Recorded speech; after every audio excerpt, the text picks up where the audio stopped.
Ai, socorro, peraí. A maior oferta que eu já recebi na minha vida foi de uma criança, na periferia de Belém, ali na cidade de Icoaraci. Eu procurei o pastor e disse: pastor, eu estou indo para uma viagem longa de barco, eu preciso de ajuda. E ele disse assim: vá nas EBFs e peça ajuda às crianças. E eu fui nas EBFs. E nessa congregação, era uma congregação de madeira, em cima de uma vala, céu aberto. Tinha que andar por uma ponte longa para chegar lá. Era uma área extremamente pobre. E eu cheguei com as crianças lá na quarta-feira, falei para ela da obra missionária e disse assim: olha, no sábado eu venho buscar a contribuição de vocês. Pode ser meio quilo de sal, um pedaço de sabão, pode ser uma lata de sardinha, qualquer coisa que sua mãe puder ajudar. Aí no sábado eu passei arrecadando em todas as congregações até chegar nessa. Quando eu cheguei, tinha um menino na porta, pé no chão, calção no meio da canela. E esse menino botou a mão no bolso e disse assim: missionária, eu tenho aqui a minha oferta. Eu voltei, estendi a mão para ele, me abaixei, porque ele era pequenininho. E ele disse assim para mim: você não sabia que minha mãe foi-se embora, que meu pai foi-se embora e deixou eu, minha mãe e meus irmãos sozinhos? Eu disse: não, meu bem, eu não sabia. Ele disse: você não sabia que a mamãe é empregada numa casa e ela sai bem cedo para trabalhar? E quando ela sai, ela deixa 10 centavos na minha rede, 10 centavos na rede do meu irmão, 10 centavos na rede da minha irmã. Se ela sai para quê? Eu disse: não, meu bem. Porque cada um de nós compra um ovo e come com farinha naquele dia. Ela não deixa o ovo porque um come o ovo do outro, então ela deixa o dinheiro. A gente compra na hora que tiver com mais fome. Aí chega, faz o fogo, coloca na panela, cozinha e come com farinha. Ele tirou a mão do bolso. Ele disse que quando ela chega à noite da casa dos patrões, ela traz dentro de um saco que sobrou da comida do prato deles, e aí a gente come. Aí ele fez assim. E eu coloquei a minha mão embaixo da mão dele. E ele colocou na minha mão a maior oferta que eu já recebi. Ele colocou na minha mão 30 centavos. E eu disse: que dinheiro é esse? Ele disse: eu não comi meu ovo quarta-feira, eu não comi meu ovo quinta-feira, eu não comi meu ovo ontem. Eu disse: o que foi que você comeu, meu filho? Ele disse: eu comi só farinha, mas os meus irmãos comeram ovo e farinha. Eu perguntei para ele: por que você fez isso? E ele me deu uma resposta que rasgou a minha alma, dilacerou o meu coração. Ele disse assim: porque eu já conheço Jesus e eu quero ajudar quem não conhece Jesus ainda. Eu já conheço Jesus. E o sacrifício é grande demais para mim. Eu já conheço Jesus. Então eu vou fazer um pouco além do que eu tenho feito. Eu já conheço Jesus. Então os interesses de Jesus são os meus interesses. Eu já conheço Jesus. Então a minha vida será vivida para a glória de Deus e para o prejuízo do inferno. Eu já conheço Jesus. Então o mundo não pode me seduzir com seus banquetes e manjares, porque meu pensamento está no céu. Aleluia. Aleluia, igreja. E eu já vi esse vídeo, cada vez que eu vejo esse vídeo eu me sinto mais tocada, porque nós conhecemos Jesus. Essa criança conhecia Jesus. E a coisa que ele mais queria é que todo mundo conhecesse Jesus. Amém? Então nós vamos justamente falar do que Jesus falou. E vamos refletir um pouquinho o que Jesus falou. Abram em Mateus 18, versículos 1 a 5.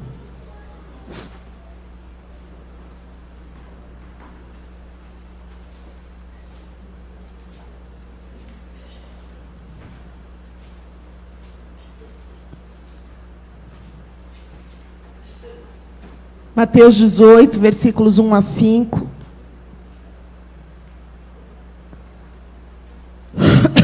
E vamos ler todos juntos. Naquela hora, aproximaram-se de Jesus os discípulos, perguntando: quem é porventura o maior no reino dos céus? E Jesus, chamando uma criança, colocou-a no meio deles e disse: em verdade vos digo, que se não vos converterdes e não vos tornardes como crianças, de modo algum entrareis no reino dos céus. Portanto, aquele que se humilhar como esta criança, este é o maior no reino dos céus. E quem receber uma criança tal como essa em meu nome, a mim me recebe. Amém. Em Marcos 9:33, eu estava refletindo sobre esta palavra. Quando eu vi esse vídeo, me veio esse trecho na mente.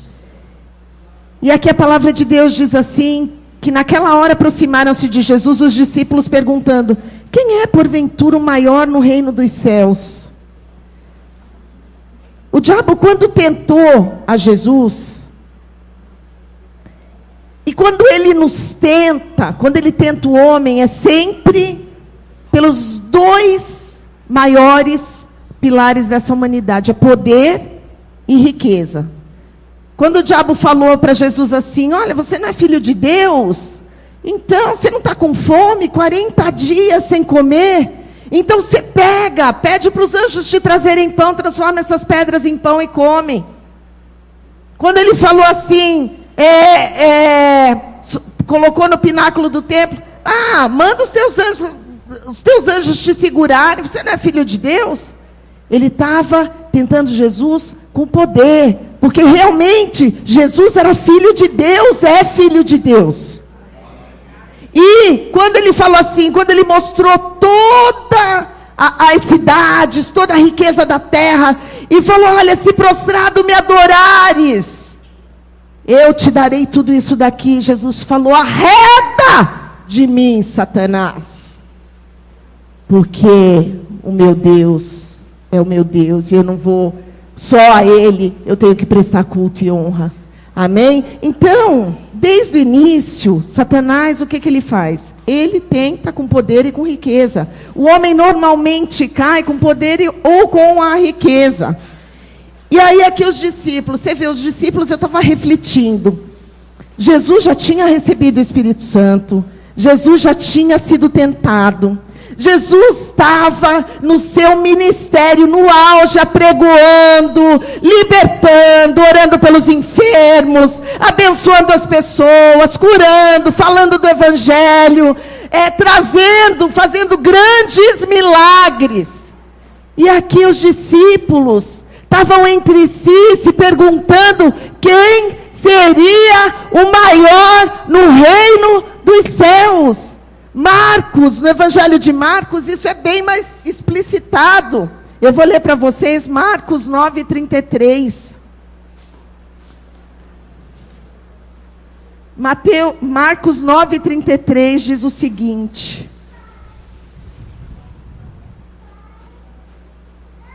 tendo eles partido para Cafarnaum, estando ele em casa, interrogou os discípulos: de que é que discorreis pelo caminho? Os discípulos estavam batendo uma prosa pelo caminho. Mas os discípulos o quê? Guardaram silêncio, porque pelo caminho haviam discutido entre si sobre quem era ou quem seria o maior.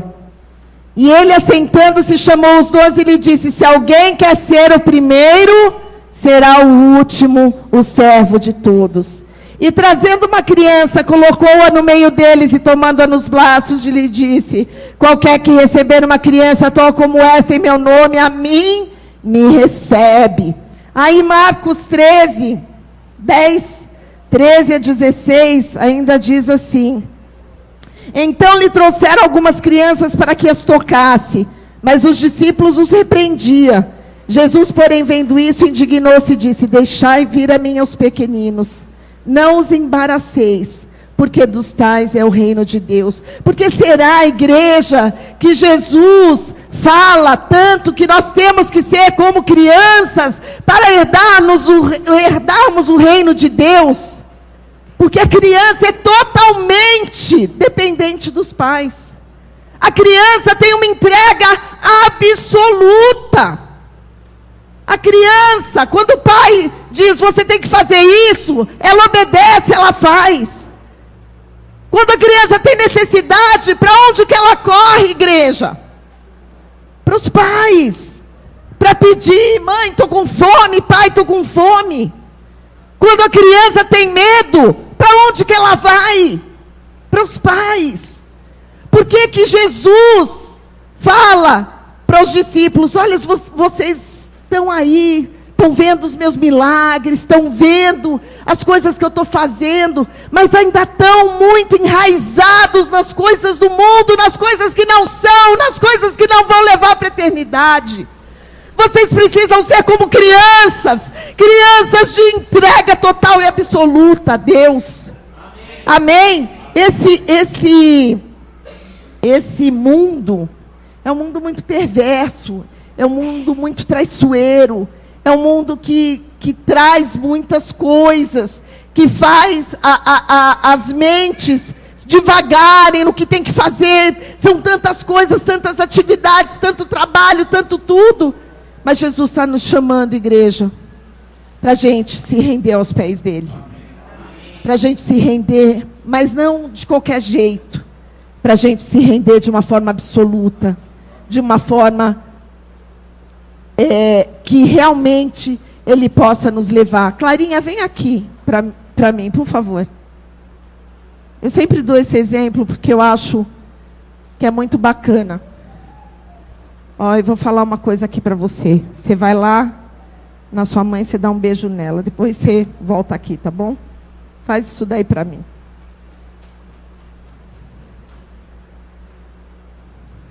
Isso. Agora você volta aqui para mim. Agora você vai lá no Doni e você leva esse caderno para ele. Depois você traz ele para mim. Para o Doni. Tá vendo? Você fala assim, ó, Jesus te ama muito.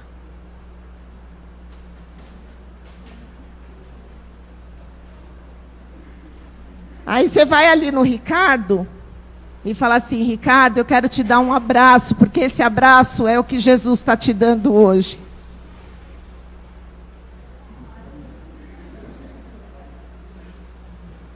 Vocês estão vendo, gente? O que é ser criança? Traz meu caderninho de volta, Clarinha.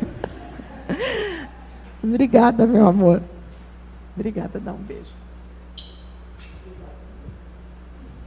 O que eu estou falando é isso, né? Olha esse exemplo. Deus nos quer exatamente assim, como uma criança. Você vê, ela não questionou em nenhum momento. Nossa, mas que coisa, vou falar para o Doni, Jesus te abençoe, né? Vou dar no meio do culto um beijo na minha mãe, mas que história é essa? Essa pastora acho que não está batendo muito bem, podia ter retrucado, podia ter falado, mas pastora, por que isso? O que está acontecendo? Por que você quer fazer isso? Né? É exatamente assim que Deus quer a gente. Se Ele mandar você falar uma palavra para uma pessoa, não titubeie. Se você sentir de falar uma palavra para uma pessoa, vai lá e fala a palavra para a pessoa. Se você sentir de dar um abraço e falar, olha, Jesus está te abraçando, vai lá e dê um abraço. Jesus quer obediência, né? O que adianta sacrificar sem obedecer? Não adianta sacrificar sem obedecer. Jesus quer a nossa obediência, né? Ser criança é estar dependente, completamente dependente nas mãos do Senhor. Deixar Deus fazer, Deus moldar, Deus trabalhar da forma como Ele quer. Mas nós adultos, nós temos a mania de questionar tudo. Questionamos, Senhor, por que está acontecendo isso? Por que aconteceu isso na minha vida? Por que o Senhor permitiu que eu encontrasse tal pessoa? Por que você fez isso? Porque muitas vezes Deus não tem nem culpa. Deus não tem nem culpa. Eu resolvo seguir os meus próprios caminhos. Eu resolvo fazer as minhas escolhas. Eu resolvo escolher e depois, Senhor, por que você fez? Não, eu fiz, não foi Deus. E quando é Deus que permite, não é por quê, mas é para quê, Senhor? Para que o Senhor está permitindo? Porque eu sei, ontem o pastor estava falando, né, que Jacó estava no vale. E o vale, às vezes, é para passar sozinho. Né? Às vezes a pessoa fala assim, poxa, mas eu estou no vale, minha esposa não está no vale passando junto comigo. Jacó passou no vale sozinho.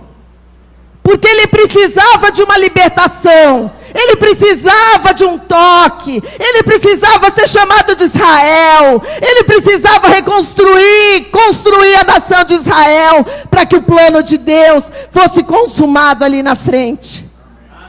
Mas muitas vezes a gente está passando pelo vale sozinhos. E a gente pergunta assim, poxa, Senhor, mas eu estou passando pelo vale, meu amigo não está passando. Ai, Senhor, eu estou passando pelo vale, minha esposa que está do meu lado não está passando. Mas se nós estamos passando pelo vale, é porque Deus quer falar conosco. Se nós passarmos pelo vale, é porque Deus quer se movimentar por meio das nossas vidas. Às vezes Deus quer falar alguma coisa para cada um de nós, que às vezes não quer falar para o irmão, quer falar para você. E aí você se levanta e passa do vale transformado. Amém, igreja? Então eu achei muito interessante.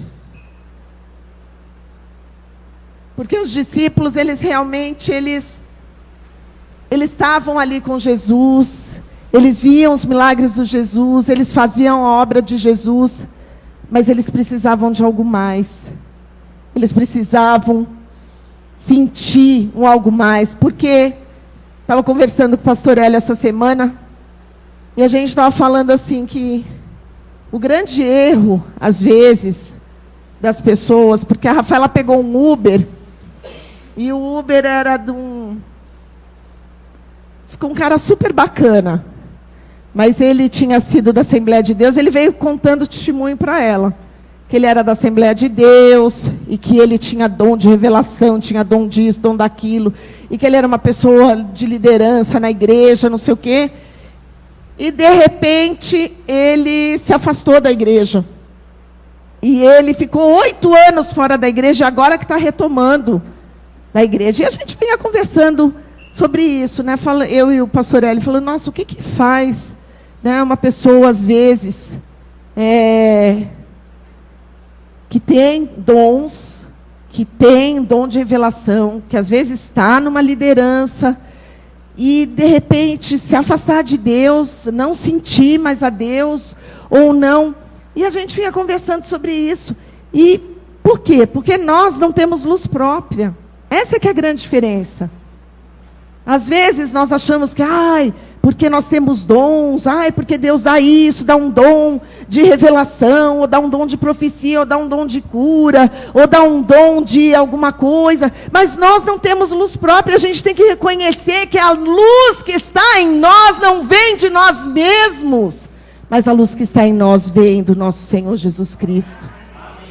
Os dons são do Espírito, e Ele dá para quem Ele quer, e Ele levanta quem Ele quer. Eu sempre falo isso aqui, Ele levanta quem Ele quer. Ele usou a mula de Balaão para... Ele usa quem Ele quiser. Se Ele achar que Ele tem que usar, Ele vai usar. Ele usou Ciro, que era o medo perto. Ele usou Nabucodonosor para disciplinar o povo. E ainda chamou de meu servo, porque estava usando para o propósito que Ele tinha. Então, Deus usa quem Ele quer. Então, e aí a gente vinha discutindo isso. E a hora que eu li isso, eu falei, Senhor, os seus discípulos andavam com o Senhor, vinham os milagres, Mas eles precisavam de algo mais. Eles precisavam se encher do Espírito Santo de Deus. Eles precisavam buscar, porque muitas vezes, as pessoas estão na liderança, não tem mais tempo para nada, deixam de buscar o Senhor. Mas a fonte da nossa luz é a palavra de Deus. A fonte da nossa luz é a nossa oração, é a nossa comunhão com Deus. Quando nós deixamos de fazer isso, nós paramos pelo caminho. E o Senhor não quer que nós paremos pelo caminho, igreja. E o Senhor quer que nós tenhamos uma entrega absoluta. Amém? Ai, socorro. Aí, eu estava lembrando também. Alguém assistiu aqui MasterChef? Alguém assiste MasterChef? Vocês já viram MasterChef adulto e criança? Que grande diferença que é. O jogo é tanto para um como para o outro. Para ganhar a estatuazinha lá do MasterChef, como o melhor MasterChef do programa, para ganhar um prêmio em dinheiro, para ganhar uma série de coisas, um curso, na melhor escola, lá, Le Cordon Bleu, que é a melhor escola de gastronomia, sempre tem alguma coisa assim. Só que quando você acompanha, e eu gosto também, eu e o Matheus, a gente almoça e às vezes a gente põe lá o MasterChef. E é gritante a diferença. O jogo é o mesmo, eles estão competindo da mesma forma. Só que os adultos, eles competem de uma forma tão acirrada. É um querendo matar o outro, é um querendo comer o outro, é um querendo derrubar o outro. É uma coisa louca. E as crianças, elas competem. Mas elas competem assim, um ajudando o outro, aí um sai, aí eles todos se abraçam, aí eles choram muito, porque eles estão sentindo aquilo de verdade. Eles estão sentindo a saída daquele que saiu. E o Senhor nos quer dessa forma. O Senhor nos quer dessa forma, solidários, com amizade, sabe, com empatia. Sabe, o irmão está sofrendo, vai lá, sofre com ele. O irmão está com problema, vai lá, acode o irmão. Né? Porque quando nós fazemos isso, é a lei da semeadura, isso volta para nós. Isso volta de uma forma maravilhosa. E eu pude ver isso com a Rafaela. Né? E eu já contei aqui daquela moça que, na vez que a gente foi na igreja, eu conto isso, gente. E eu estou contando de novo, porque é uma coisa que me toca muito. Porque é a lei da semeadura. É a lei da semeadura. Às vezes você fala assim, poxa, mas eu faço tanto, né? E Senhor, quando que eu vou ter um retorno? Não, a gente não tem que fazer para ter retorno. A gente tem que fazer porque a gente ama a Deus. Porque é isso que Ele quer de nós. Que nós sejamos como crianças. E aí na igreja, ela tocou assim no meu ombro. Eu tinha acabado de conhecer ela. Ela não tinha obrigação nenhuma, gente. Ela não tinha obrigação nenhuma. Ela tinha acabado de conhecer a gente. Eu, o Hélio e a Rafaela.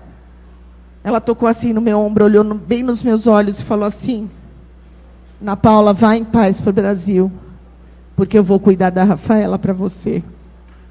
Ela não tinha essa obrigação. Ela podia ter só me cumprimentado.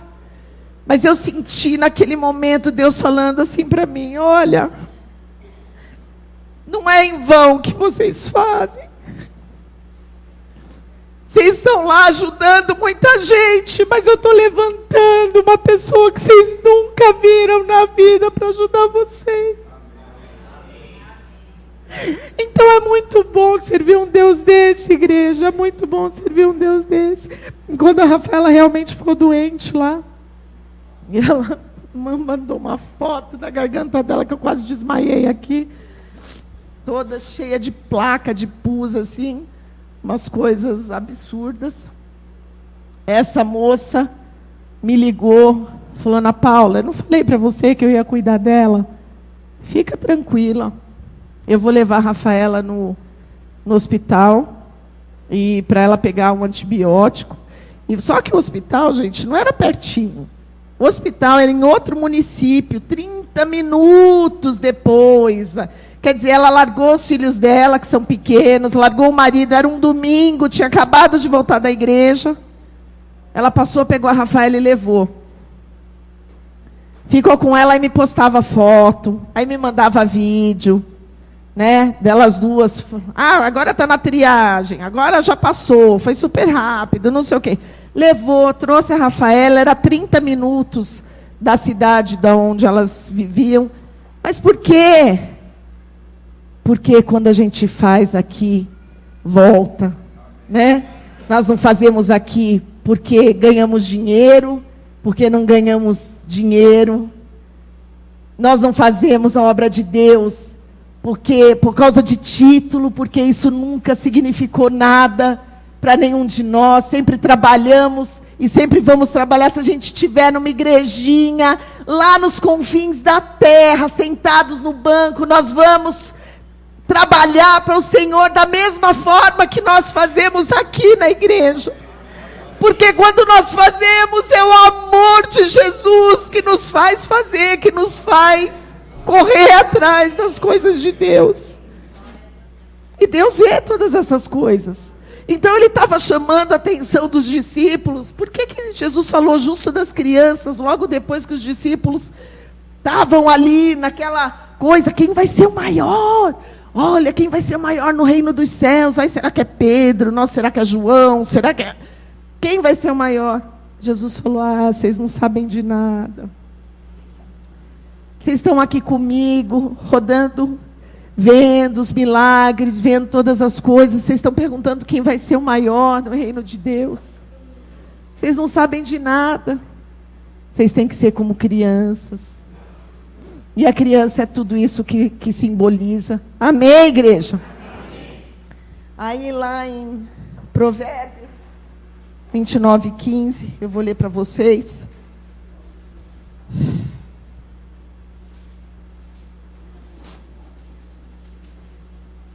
Provérbios,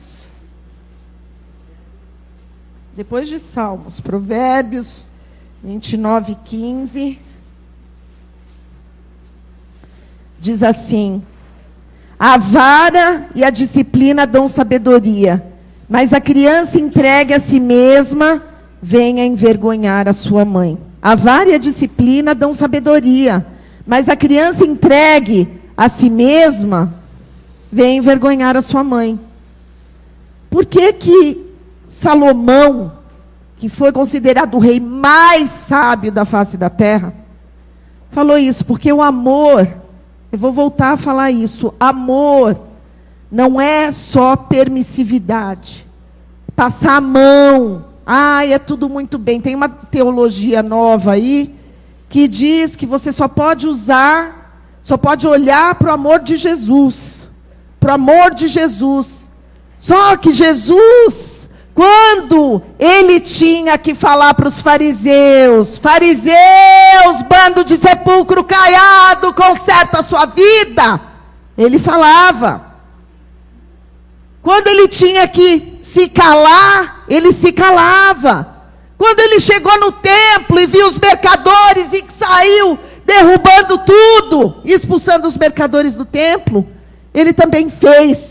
Porque o amor verdadeiro, o amor ágape de Deus, é aquele amor que ama, é aquele amor que orienta, é aquele amor que corrige, e é aquele amor que disciplina também. E a palavra de Deus é única, é fiel e é verdadeira. Não adianta esses ventos de doutrina dizerem que essa palavra aqui foi escrita por homens. Não, essa palavra foi escrita pelo Espírito Santo de Deus. Por isso que ela se cumpriu, por isso que ela se cumpre. Por isso que as profecias foram cumpridas e estão se cumprindo. Amém? Então, muito cuidado, igreja. Porque é muito sutil. Sabe, fala a palavra misturada com umas coisas. A gente discutiu isso na vigília. Muito cuidado. Quem está em pé, veja que não caia. E não é só isso. A gente tem que... A Bíblia diz que por causa de heresias e de doutrinas, o amor de muitos se esfriaria. Então nós precisamos conhecer a palavra para não sermos enganados, porque é tão sutil. Se vocês vissem, é tão sutil que se você não conhece a palavra, passa despercebido. Então a gente tem que ficar bem ligado. Amém? Então o amor, o homem mais sábio do mundo disse o quê? Disciplina quando precisar ser disciplinado, para que não venha a te envergonhar. Amém? E aí, Jeremias 1, 4-8. Eu vou passar rapidamente, que eu já estou acabando, que hoje tem ceia.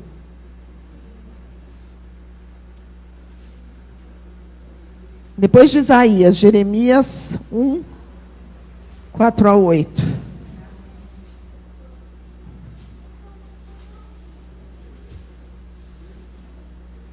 A mim me veio, pois, a palavra do Senhor, dizendo: antes que eu formasse no ventre materno, eu te conheci.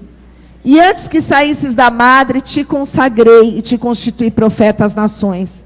Então lhe disse eu, Jeremias falando: ah, Senhor Deus, eis que não sei falar, porque não passo de uma criança. Mas o Senhor me disse: não diga, não passo de uma criança, porque a todos a quem eu te enviar irás, e a tudo quanto eu te mandar falarás. Amém? Amém? Jeremias podia ser usado por Deus como grande profeta que ele foi, para o povo de Israel, falando a palavra. Quisessem ouvir, não quisessem ouvir, Jeremias estava falando a palavra. Mas ele, quando Deus o chamou, ele se sentia como uma criança, totalmente dependente de Deus. Senhor, eu não tenho o que fazer, como eu vou fazer? E é assim que Deus quer cada um de nós, igreja, totalmente dependente do Senhor. Amém? E aí, tem também 1 Reis 3:7, Salomão.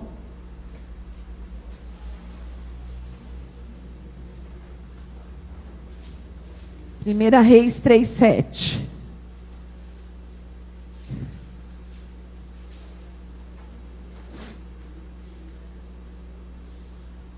Salomão, quando pede sabedoria a Deus, né? Ele fala assim: agora, pois, ó Senhor meu Deus, tu fizeste reinar teu servo em lugar de Davi, meu pai. Não passo de uma criança, não sei como conduzir-me. E é assim mesmo que Deus queria ele. Não passo de uma criança, eu não sei o que fazer, eu não sei como conduzir esse povo, eu não sei o que falar, eu não sei o que fazer. Quando a gente não sabe o que fazer, igreja, quando a gente deixa nas mãos do Senhor, Ele faz. Quando a gente se coloca como criança nas mãos do Senhor, se rende a Ele dessa forma, Ele faz o que a gente não sabe fazer e Ele conduz todas as coisas. Amém? Então, Deus quer que nós nos rendamos a Ele, porque Ele é soberano e Ele é Senhor. Amém? E essa semana a gente deu uma corridinha na praia. E eu estava olhando lá. Estava eu, a Rafaela ali, porque o Mateus estava na água com ele. E eu falei: Rafa, dá uma olhada nisso. Ela falou: o quê, mãe? Eu falei: dá uma olhada no oceano. É uma imensidão.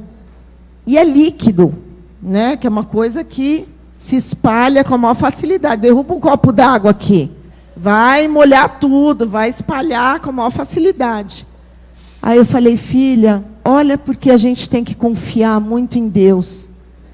Olha o mar, ele vem e olha onde ele para. É líquido, ele podia avançar tudo, sair levando tudo, sabe? Não ter parâmetro nenhum, não ter limite nenhum. Mas Deus estabeleceu o limite. Olha isso, igreja, o nosso Criador, o nosso Deus, o nosso Redentor, o nosso Senhor, que diz que Ele é soberano sobre toda a terra, e Ele é soberano sobre as nossas vidas também. E o mar se rende a Ele. aquela imensidão de água, chega num limite, ela para e ela volta. Chega naquele limite, ela para e ela volta. E é isso que Deus quer de nós, quer que nós façamos. Deixa o teu coração rendido ao Senhor. Deixa a tua vida rendida ao Senhor. Deixa a tua família rendida ao Senhor. E não fica questionando nada. Seja como criança. Aconteceu, amém, Senhor. O que o Senhor quer me mostrar com isso? O que o Senhor quer falar ao meu coração? O que o Senhor quer me transformar? Onde o Senhor está trabalhando comigo? Porque Deus é Deus, Ele faz na hora que Ele quer, no minuto que Ele quer, como Ele quer. E nós nunca vamos mandar em Deus. Porque nós somos simples, mortais, e Ele é Deus e será Deus eternamente. Amém, igreja? Então vamos aprender com as crianças. Vamos aprender com a Clarinha. Né? Foi e não questionou nada. Aprenda com as crianças. E eu vou pôr mais um vídeo. Tem aí o último vídeo que fala justamente da soberania de Deus. E aí a gente vai orar. Amém? Pode colocar.